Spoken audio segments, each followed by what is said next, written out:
شروع اللہ کا نام لے کر جو بڑا مہربان نہایت رحم والا ہے۔ ایک طلب کرنے والے نے عذاب طلب کیا جو نازل ہو کر رہے گا، یعنی کافروں پر، اور کوئی اس کو ٹال نہ سکے گا۔ جو بلندیوں والے اللہ کی طرف سے نازل ہوگا، جس کی طرف روح القدس اور دوسرے فرشتے چڑھتے ہیں، اس روز نازل ہوگا جس کا طول 50,000 برس ہوگا۔ تو تم کافروں کی باتوں کو حوصلے کے ساتھ برداشت کرتے رہو۔ لوگ اس دن کو دور سمجھتے ہیں، جبکہ ہماری نظر میں وہ قریب ہے۔ جس دن آسمان ایسا ہو جائے گا جیسے پگھلا ہوا تانبا، اور پہاڑ ایسے جیسے رنگین اون، اور کوئی دوست کسی دوست کو نہ پوچھے گا، حالانکہ ایک دوسرے کو سامنے دیکھ رہے ہوں گے۔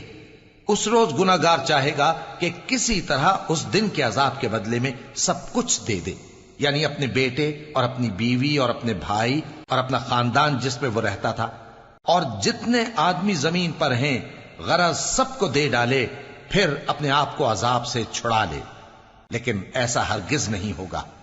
وہ بھڑکتی ہوئی آگ ہے، کھال ادھیڑ کر کلیجہ نکال لینے والی۔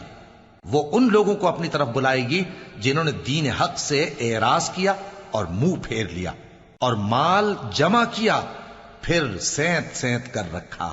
کچھ شک نہیں کہ انسان کم حوصلہ پیدا ہوا ہے۔ جب اسے تکلیف پہنچتی ہے تو گھبرا اٹھتا ہے، اور جب ملتا ہے اس کو مال تو بخیل بن جاتا ہے۔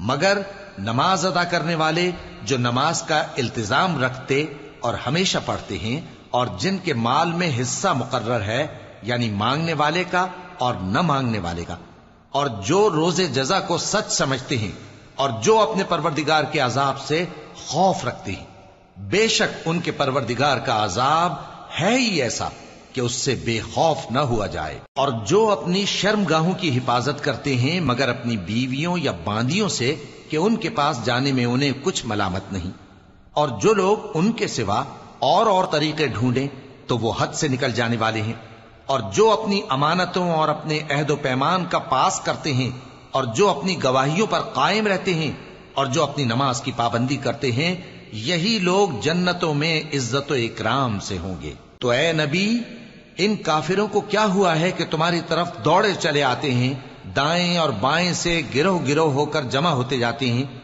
کیا ان میں سے ہر شخص یہ امید رکھتا ہے کہ نعمت کے باغ میں داخل کیا جائے گا؟ ہرگز نہیں۔ ہم نے ان کو اس چیز سے پیدا کیا ہے جسے یہ جانتے ہیں۔ پس مشرقوں اور مغربوں کے مالک کی قسم کہ ہم طاقت رکھتے ہیں، یعنی اس بات پر کہ ان سے بہتر لوگ بدل لائیں، اور ہم عاجز نہیں ہیں۔ تو اے پیغمبر، ان کو باطل میں پڑے رہنے اور کھیل لینے دو، یہاں تک کہ جس دن کا ان سے وعدہ کیا جاتا ہے وہ ان کے سامنے آ موجود ہو۔ اس دن یہ قبروں سے نکل کر اس طرح دوڑیں گے جیسے کسی مقابلے کے نشان کی طرف دوڑے جا رہی ہوں۔ ان کی آنکھیں جھک رہی ہوں گی اور ذلت ان پر چھا رہی ہوگی۔ یہی وہ دن ہے جس کا ان سے وعدہ کیا جاتا تھا۔